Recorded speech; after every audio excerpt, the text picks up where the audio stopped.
un podcast de Cooperativa. Vivimos días de coronavirus, días en los cuales el llamado es a quedarse en casa, pero es inevitable también para buena parte de la población seguir circulando, especialmente o allí donde no hay cordones sanitarios, allí donde no hay cuarentenas. Pero no vivimos todos la crisis del coronavirus de la misma forma. Hay distintas temores, hay distintas percepciones de acuerdo a la esquina desde donde uno mire este fenómeno. Vamos a conversar a esta hora con Alejandro Tirachini, que es académico del Departamento de Ingeniería Civil de la Universidad de Chile y que está realizando dentro del Instituto de Sistemas Complejos de Ingeniería un estudio respecto a estas percepciones respecto del coronavirus, de la crisis y de su manejo. ¿Cómo estás, Alejandro? Muy buenas tardes. Hola, Paula. Buenas tardes. Muy bien, ¿y tú? Muy bien. Muchísimas gracias por la conversación. En Cooperativa, quizás podemos partir describiendo este trabajo que ustedes están haciendo, qué es lo que están buscando y cuáles son los datos o cómo los están recogiendo. Sí, lo que hicimos con un grupo de colegas de la Universidad de Chile, de la Universidad Católica y de la Universidad de Concepción fue investigar el efecto que ha tenido la pandemia en el transporte, o sea, en los viajes que hacen las personas, en las actividades que hacen las personas y dónde las hacen, en las formas de comunicación remota, en los temores que tienen las personas y en si tienen alguna opinión sobre algún efecto positivo que esta pandemia pueda tener en el largo plazo una vez que haya pasado. Y eso lo comparamos con una serie de indicadores socioeconómicos que preguntamos, como la edad, el sexo y el ingreso familiar, para poder ver tendencias que sirvan, por ejemplo, para orientar la política pública en estos tiempos en el que hay mucha incertidumbre porque es algo que recién está empezando. Y es bueno tener esta información entonces respecto a cómo se vive, porque se vive de distintas formas. Los temores que tenemos, algunos son transversales, por ejemplo, el temor a una crisis económica, ¿no? El temor al contagio, pero se viven de distinta manera o con distinta intensidad. Partamos por eso, partamos con aquello que hoy más nos asusta respecto al coronavirus y cómo influye, por ejemplo, la cantidad de recursos que yo tengo en el temor que puedo sentir ante la pandemia. Sí, nosotros quedamos bastante contentos con la muestra, que en el sentido de que es una muestra transversal de gente que vive en Chile y tenemos más de 4.000 respuestas de Santiago y de regiones. Y lo que encontramos, como tú bien dices, es que hay temores que son bastante transversales en la población. Y ahí los dos primeros que resaltan bien nítidamente es el temor a que se contagie de coronavirus un ser querido o un familiar y el temor a que el sistema hospitalario colapse. Son esos los mayores temores de la población y esos están en todos los segmentos socioeconómicos de la población en Chile. Después vienen otros que tienden a ser mayores en la gente de menos recursos, como por ejemplo los problemas económicos, el hecho de que yo me quede sin una fuente de sustento, el hecho de que mi familia no podamos pagar deudas y también el temor a que yo me contagie, que es un resultado bastante preocupante e interesante, que el hecho de que las personas de menos recursos muestran en promedio un claro mayor temor a contagiarse que las personas de mayores recursos. Y hay una serie de factores que nosotros hemos estado analizando que ayudan a explicar esto. Por un lado está el hecho que las personas de menores recursos están forzadas en general a moverse de su casa para tener una fuente de sustento, o sea, para trabajar o para ganar dinero. De hecho, lo que nosotros encontramos es que el teletrabajo ha sido mucho mayor en los grupos de altos ingresos que en los grupos de bajos ingresos. Por otra parte, la gente más pobre es más dependiente de viajar en transporte público y también tiene una mayor inestabilidad económica. O sea, si tú te tienes que pasar 2 o 3 semanas sin trabajar, puede tener un efecto devastador en tu familia si no tienes seguridad social versus alguien que está en una familia más acomodada, que tiene un trabajo formal, en la cual eso, por el lado económico, no te va a afectar tanto. Claro, es distinta esa percepción. En los temores tú dices el mayor contagio es o el mayor temor es al contagio de un ser querido y luego el colapso del sistema hospitalario. Y a mí me parece que esa es una información muy importante en términos de que la autoridad no solo haga todo lo necesario, sino que además esté comunicando permanentemente que el sistema va a funcionar, ¿no es cierto? Y disponiendo los recursos para que eso funcione, porque eso contribuiría a contener uno de los más grandes miedos que están expresando las personas. Hablaste del transporte público, ¿no es cierto? Y aquí se ha dado una cuestión bien dividida, ya estaba muy dividida, ya es muy desigual la sociedad chilena, pero parece que ante coronavirus las personas que más dependen del servicio de transporte público y las personas que tienen que seguirlo usando, incluso para llegar a comunas en cuarentena, son personas que tienen ingresos menores, ¿no, Alejandro? Sí, así es, claro. Eso es lo que se ve en tiempos normales, sin pandemia, y ahora con la pandemia es mucho más notorio porque las personas que tienen medios y se tienen que seguir transportando por su trabajo o por otras razones, han dejado de usar el transporte público, mientras que los que no tienen opción han seguido usando el transporte público, donde si bien ahora que la situación es mucho mejor que hace 2 semanas porque ahora prácticamente no hay hacinamiento, igual hay un temor a contagiarse. Y quiero retomar lo que tú decías, lo de la información, porque es importante señalar que nosotros preguntamos también por el temor a que haya desinformación y noticias falsas, y es también bastante transversal y alto en la población, algo que me sorprendió en particular. Y ahí hay de 2 tipos. Uno, que es que te llegue información falsa, por ejemplo, por WhatsApp o por el medio que sea, y también hay mucha gente que se queja que no le llega noticias concordantes desde el Ministerio de Salud, desde el gobierno. Entonces hay mucho temor a la información que llega desde arriba, que a veces confunde a la gente más que darle una directriz correcta sobre qué hacer o qué atenerse, o lo mismo que tú mencionabas, indicadores de cuántas camas UCI hay, de cuántos ventiladores, etcétera. Había mucha gente quejándose de que no recibía información que considerara fidedigna, entonces que eso debería cambiar muy rápidamente. Ya, y esa es una llamado de atención no solo para las autoridades, también para nosotros como medios de comunicación, pero es singular lo que tú dices, Alejandro, es que se genera el temor a las noticias falsas, a las fake news, que es una cuestión que a lo mejor antes no estaba, ¿no? A lo mejor se entendía que, o estaba menos claro que existían fake news, o había menos conciencia respecto a que podían ser peligrosas. Quizás algo que está dejando la pandemia es que efectivamente puede ser un riesgo tomar tú por cierto una cuestión que es falsa, porque o te puedes intoxicar, o te puedes desproteger, o te puedes contagiar, o te puedes exponer a un riesgo. Me parece que es interesante. Alejandro, cuando hablamos de cambios en el transporte público y en el transporte en general, hay personas que pueden cambiar su forma de transporte y hay algunas que no pueden. Pero en general, ¿cuáles son las estrategias que están usando las personas? Por ejemplo, ¿qué pasó con Uber, con Cabify, qué sé yo? ¿Qué pasó con esas aplicaciones? ¿Las personas dejaron de trasladarse así? ¿Están prefiriendo el metro, los que tienen que salir de todas maneras? ¿O cómo nos estamos moviendo? Sí, hay 2 efectos, que uno es para los que siguen viajando, es el efecto de decidir si sigo de la misma forma, en el mismo modo de transporte, o si me cambio de modo. Y el otro, el efecto supresión de viajes, que es que la gente deja de viajar o disminuye mucho sus viajes. Y lo que encontramos es que el efecto supresión de viajes en todos los modos es muy superior al efecto sustitución modal. O sea, la gente dejó de viajar mucho más de lo que se cambió de modo, y todos los modos bajan mucho, desde el transporte público, el transporte privado, auto, bicicleta, Uber y aplicaciones similares, el taxi.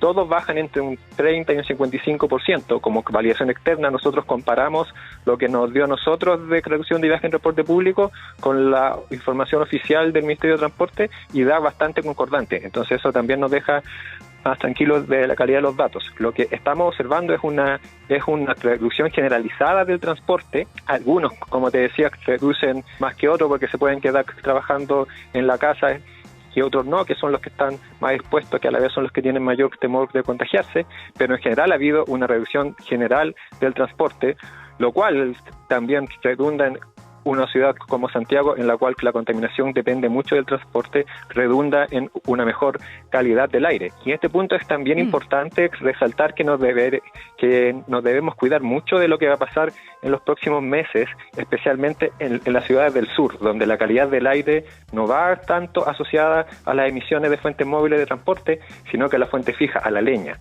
Y si la gente está en cuarentena o si estamos quedándonos más tiempo en la casa, puede incluso subir el consumo de leña en ciudades del sur de Chile que son muy contaminadas, generando un problema de salud pública muy mayor del que tenemos hoy día, si es que eso ya no se sabe manejar desde ahora. Deja entonces otra advertencia.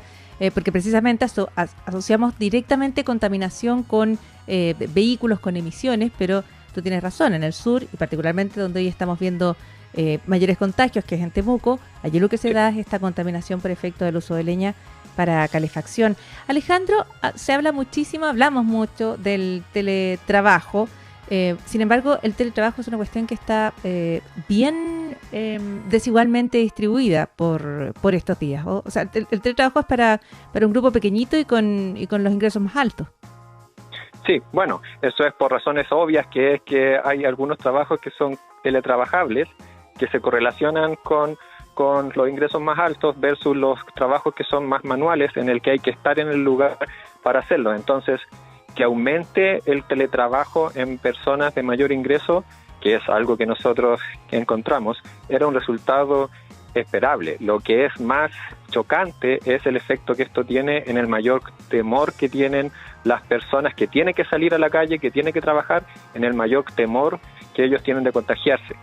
Eso es lo que muestran estos datos, y es lo que nos llama en el fondo a preocuparnos tanto como ciudadanos como a nivel de gobierno en qué hacer para proteger a estas personas que siguen saliendo a la calle porque esa es su forma de sustento. Hay muchísimo para hablar en este estudio, en esta encuesta que ustedes realizan.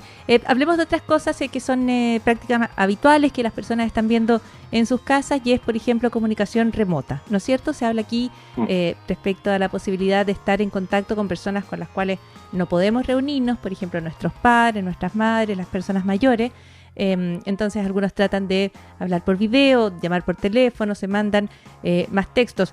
Lo mismo pasa con los niños, con los adolescentes, en general con las personas se están comunicando por vía remota. Esta es una cuestión transversal, aumenta muchísimamente de manera notable, más allá de la percepción que cada uno pueda tener en su hogar. Sí, es bastante transversal el aumento que hay de la comunicación remota producto de la pandemia, y es principalmente en video. Nosotros preguntamos por las comunicaciones por texto, por voz y en video a principios de marzo, antes de que se empiecen a decretar medidas por la pandemia, y desde mediados de marzo, cuando viene la suspensión de clases y cuando viene el inicio del teletrabajo. Y lo que encontramos es que las comunicaciones por texto y por voz aumentan entre un 2, un 10, un 15%, y las comunicaciones por video se duplican, especialmente entre amigos, entre vecinos, entre compañeros de trabajo y compañeros de estudio, que es donde explota la comunicación por video, y es por el reemplazo de actividades que antes se hacían cara a cara por actividades remotas. Entonces, eso es lo que la gente está haciendo. Hay mucha gente que está reemplazando el hecho de juntarse con sus colegas, juntarse con sus compañeros de estudio o juntarse con sus amigos, ahora lo hace a través de video. Ya, y el video es la plataforma favorita entonces para contactarse, más que llamar por teléfono, más que hablar, más que whatsappear, es verse. No, la principal ¿Sí? es por texto. No. Sigue siendo mayor por texto. Perdona. Lo principal es texto, pero lo que aumenta mucho es el video. Efectivamente. Pero es que el texto ya era muy muy superior antes de la pandemia, entonces ahora sigue siendo superior, pero aumentó poco, eso. Ya, aumentó poco, ya, ahí está, entonces, pero aumenta muchísimo el video, lo cual yo creo que pone no sé cuánta presión coloca eso sobre la red, sobre la capacidad de transmitir toda esa información en Chile. No sé si es algo que ustedes hayan estudiado o algunas preguntas que les surjan a partir de estos hallazgos. Sí, no lo hemos estudiado, ni una respuesta que yo pueda darte tampoco, qué tan estresada está nuestra red de internet. Alejandro, y hablemos de un tema que empieza a aparecer en, las conversaciones del fin de semana, en los diarios, que es si vamos a cambiar o no por la pandemia, ¿no es cierto? Hay quienes dicen, estas son las grandes crisis que marcan a las generaciones, que cambian la forma de vivir. Hay algunos que plantean, vamos a quizás tener una sociedad más solidaria, a lo mejor vamos a mejorar la seguridad pública o la salud pública, o vamos a salir de aquí de alguna manera cambiados. Y esa es una pregunta que algunos se están haciendo, ¿no es cierto? Ustedes lo preguntaron a las personas, ¿qué cambios veían o pensaban que la pandemia iba a generar? Y las personas creen que no están tan convencidas de que vayan a cambiar muchas cosas, ¿no?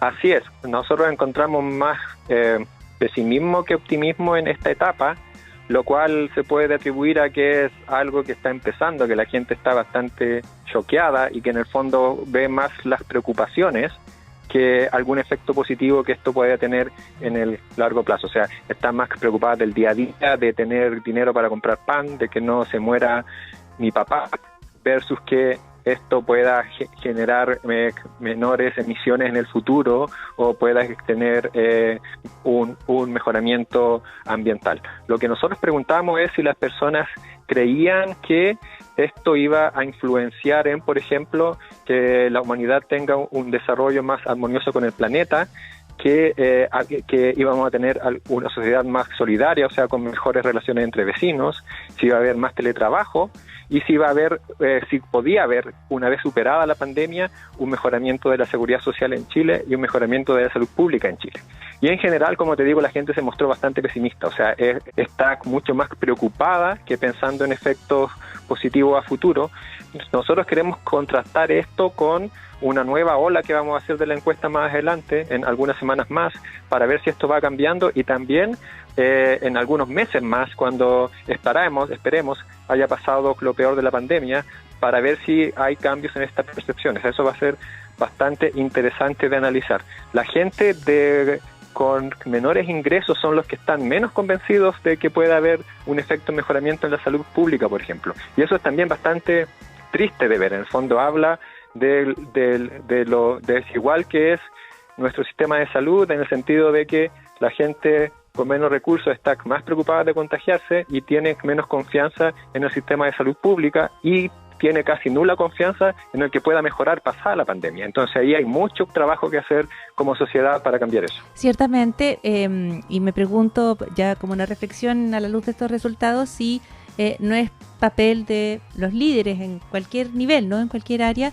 precisamente tratar de trasladar a las personas a una situación de un poco más de esperanza, ¿no? En medio de, por supuesto, lo más importante, lo que es fundamental hoy, que es contener los contagios, evitar las pérdidas humanas, que es lo principal, ¿no? Pero estaba pensando en la reina Isabel, por ejemplo, Alejandro Tirachini, que trata de llevar a su ciudadanía, digamos, a los británicos, hacia un lugar como de alguna esperanza. Esto va a pasar, vamos a salir de aquí y vamos a mirar hacia atrás qué es lo que hicimos, si lo hicimos bien o mal. Pero hoy las personas no piensan que vaya a generar, están pensando en el hoy y no están pensando en lo que venga después de la pandemia.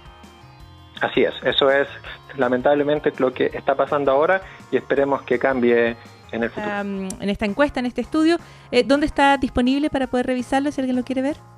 Sí, yo lo publiqué en mi sitio web en Twitter, que lo podemos dar ahí, es @aletirachini, ahí está, y también vamos a seguir publicando más información a medida que la vayamos analizando, porque es una encuesta que tiene mucha información. Por ejemplo, no hemos analizado aún la situación de la gente que trabaja en salud. Le hicimos esa pregunta también, si usted trabaja en salud, si trabaja en supermercados, o sea, si tiene un trabajo que tiene que seguir a todo evento, qué preocupaciones particulares tiene.